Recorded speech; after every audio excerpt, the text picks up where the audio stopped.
we're going to take an extremely quick look at how to do operations with mixed numbers. Now here's the big hint for this, this concept is we're not going to do operations with mixed numbers. Working with mixed numbers, doing add, subtract, multiply, and divide is really, really messy, and there's no need for any of it because we know how to turn a mixed number into an improper fraction, and we've already learned how to add, subtract, multiply, and divide fractions. So we don't need to learn anything new in this section. So I'm going to give you a hint here of what to do. We'll do an example, and then I'm going to show you how messy it can be trying to work with mixed numbers. So the big hint here is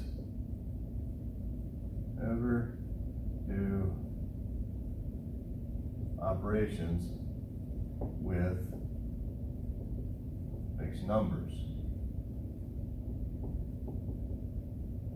Always convert them into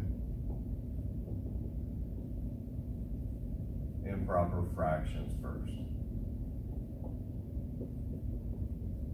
All right. Like I said, by doing this, we no longer have to worry about a whole new set of rules of how do we deal with mixed numbers because we already know how to deal with fractions.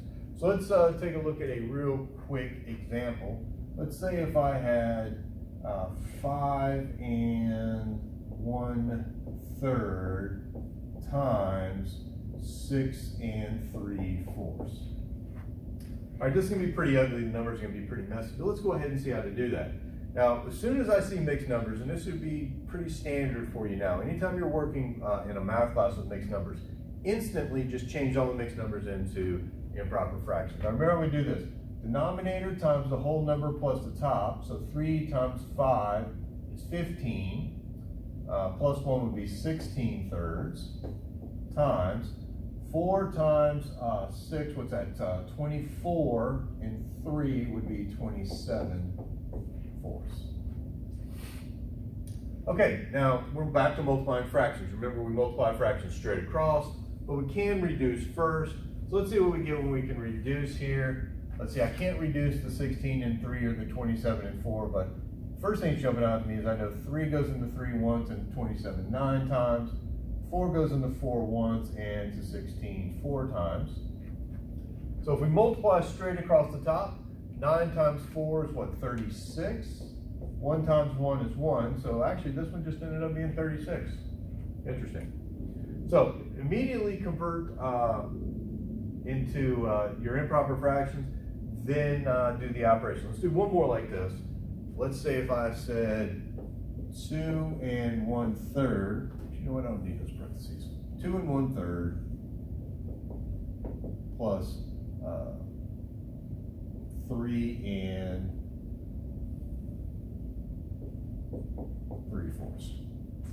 Okay, again, we see operations with mixed numbers, so instantly we want to turn this into improper fraction. 3 times 2 is 6, plus 1 would be 7. Oops, 7/3, like I said, 6. 4 times 3 is 12, plus 3 more would be 15/4. All right, now we're just adding fractions. To add fractions, we need the least common denominator. So here, our least common denominator, the smallest number that is divisible by both 3 and 4 would be 12. All right, so we need to make both of these denominators a 12. To make 3 a 12, we got to multiply it by 4, but remember whatever we do at the bottom, we have to do the top, so that's 4 over 4. To make this 4 12, we have to multiply it by 3, so I'm going to multiply the top and the bottom by 3.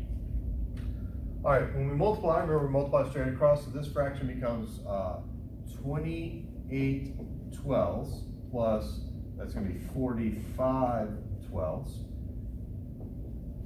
So now we know these guys are twelfths. When we add these together, that's 73 twelfths. So I think it is. All right, so 73 twelfths, quick check. Will this fraction reduce? Doesn't appear to be able to reduce, so that's it.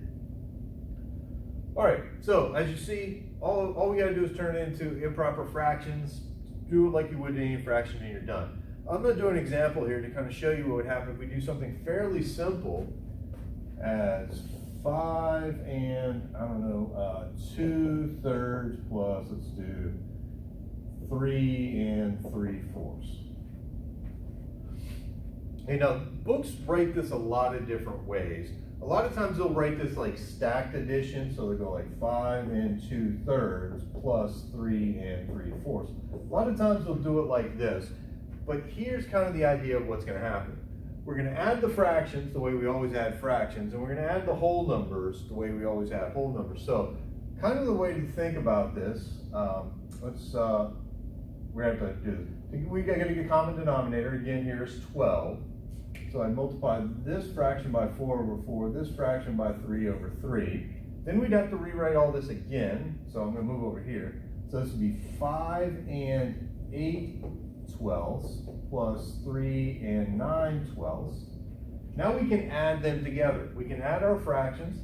That gives me 17/12.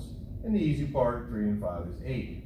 And you would say, well, there you go. That's my answer. The problem is it's not, because this improper fraction can be reduced. Remember how we do this part? I'm just going to squeeze it down here. 17 divided by 12. 12 goes into 17 once with a remainder of 5. So really, 17/12 is 1 1/5. So we already have an 8 there, right? So we have to add another 1/5 from this one. So this is actually 9 1/5. So you see how kind of weird and confusing it is. You still have to add fractions like you normally do.